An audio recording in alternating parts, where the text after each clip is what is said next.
மிகவும் சிறந்த விரதம் எதுவென்றால் அது ஏகாதசி விரதம்தான். அது ஆனி மாதம் தேய்பிறையில் வரும் ஏகாதசி அபரா ஏகாதசி என்று அழைக்கப்படுகிறது.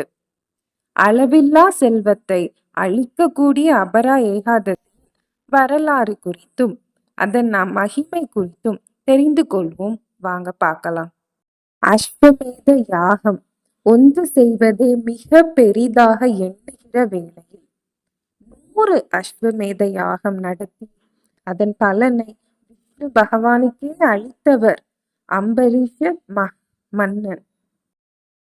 அத்தகைய சிறப்பு வாய்ந்த அம்பரீஷர் ஆண்டு முழுவதும் வருகிற ஏகாதசி தினத்தன்று தவறாமல் விரதமிருந்து பகவான் விஷ்ணுவை வணங்கி வந்தார்.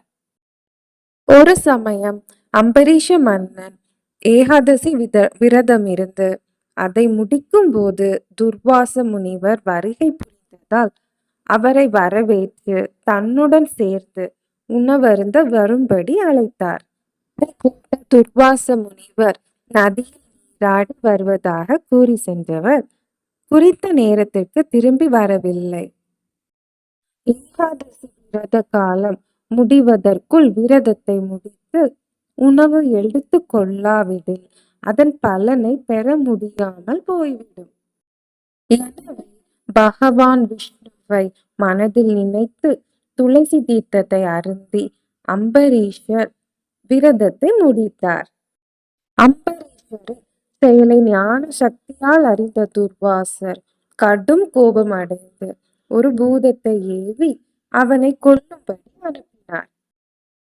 பூதத்தை கண்டு பயந்த அம்பரீஷன் இறைவனிடம் சரணடைந்தான். அதனால் பக்தனை காப்பதற்காக இறைவன் சக்ராயுதத்தை அனுப்பி அது பூதத்தை கொன்றதோடு அதை அனுப்பிய துர்வாசரையும் விரட்டியது. அதை கண்ட துர்வாசர் பகவானிடம் சரணடைய பகவானோ நான் பக்தனுக்கே அடிமை, எனவே பக்தன் உன்னை மன்னித்தால் நானும் உன்னை மன்னிக்கிறேன் என்று கூறினார். அதை அடுத்து வேறு வழியின்றி துர்வாசர் அம்பரீஷனிடம் சென்று மன்னிப்பு கேட்டார். அதனால் அம்பரீஷனும் சக்கரத்திடம் வேண்டி துர்வாசத்தை காப்பாற்றினான்.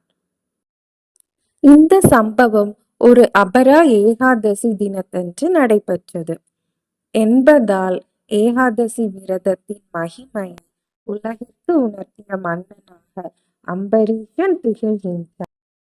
இந்நிலையில் ஏகாதசி விரதத்தின் மகிமையை அறிந்த துர்வாச முனிவரும் இறைவனின் பக்தனை கொல்வதற்கு முயன்ற செயலால் ஏற்பட்ட பாவத்தை அபரா ஏகாதசி விரதத்தை கடைபிடித்து போக்கிக் கொண்டார். அபரா ஏகாதசி விரதத்தை கடைபிடித்து பகவான் விஷ்ணுவை வழிபட வாழ்வில் அனைத்து செல்வ வளங்களும் கிடைக்கும்.